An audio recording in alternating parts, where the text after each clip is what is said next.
चुनाव आज चरम पर पहुंच चुका है। स्वाभाविक रूप से जो देश के दुश्मन हैं वे चुनाव के दौरान मोदी जी के पक्ष में जो माहौल है, इस माहौल को खराब करने का भरसक प्रयास करेंगे।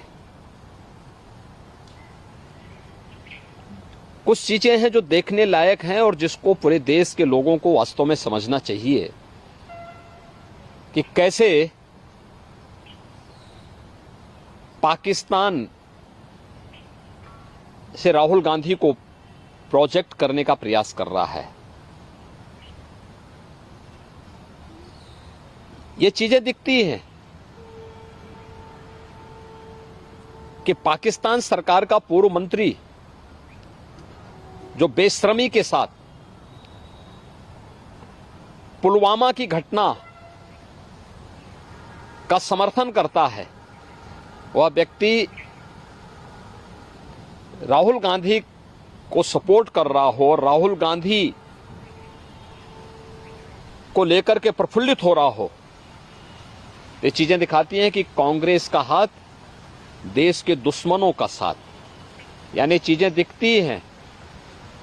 कि मोदी जी जीतेंगे तो भारत में दीपावली होगी, लेकिन अगर कांग्रेस कहीं पे सफलता प्राप्त कर रही है तो पाकिस्तान उससे प्रफुल्लित हो रहा है। देश की जनता को इन बयानों से अवेयर होना चाहिए और समझना चाहिए कि इसके पीछे भारत विरोधी ताकतों की मंशाएं क्या हैं भारत के प्रति। सर, हम कह सकते हैं कि पूर्व में कांग्रेस का चूंकि बहुत अलगाववादी शक्तियों से, या हम कह सकते हैं कुछ ना कुछ समर्थन उनको कहीं ना कहीं से रहा, इसी वजह से आज पाकिस्तान से इस तरीके के बयान आए, क्योंकि पूर्व में देखिए कांग्रेस आजादी के बाद अपने मार्ग से भटक गई।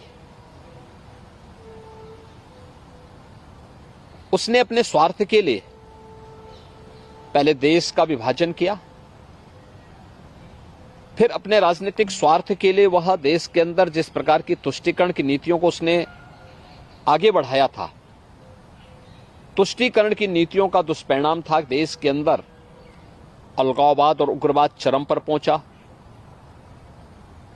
कांग्रेस सरकार की भ्रष्ट नीतियों के कारण देश के अंदर नक्सलवाद भी तेजी के साथ फैला था। वह तो मोदी जी पिछले 10 वर्ष के अंदर जो उन्होंने कार्य किए हैं, उसके कारण आतंकवाद, नक्सलवाद और उग्रवाद को नियंत्रित किया जा सका है और एक जो सकारात्मक माहौल देश के अंदर बना है, विकास का माहौल बना है, गरीब कल्याणकारी योजनाओं के बारे में बेहतर माहौल बना है और प्रत्येक अंतिम पायदान पर बैठे हुए व्यक्ति को भी शासन की योजना का लाभ मिल रहा है। स्वाभाविक रूप से आम जनमानस का रुझान इन सभी बातों को लेकर के मोदी जी के पक्ष में है, मोदी जी के समर्थन में है और हमें विश्वास है कि कांग्रेस की विभाजनकारी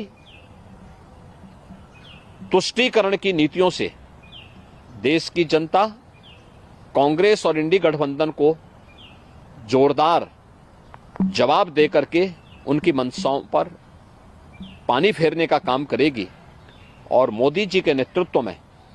भारतीय जनता पार्टी और एनडीए प्रचंड बहुमत के साथ फिर से देश के अंदर सरकार बनाएगी।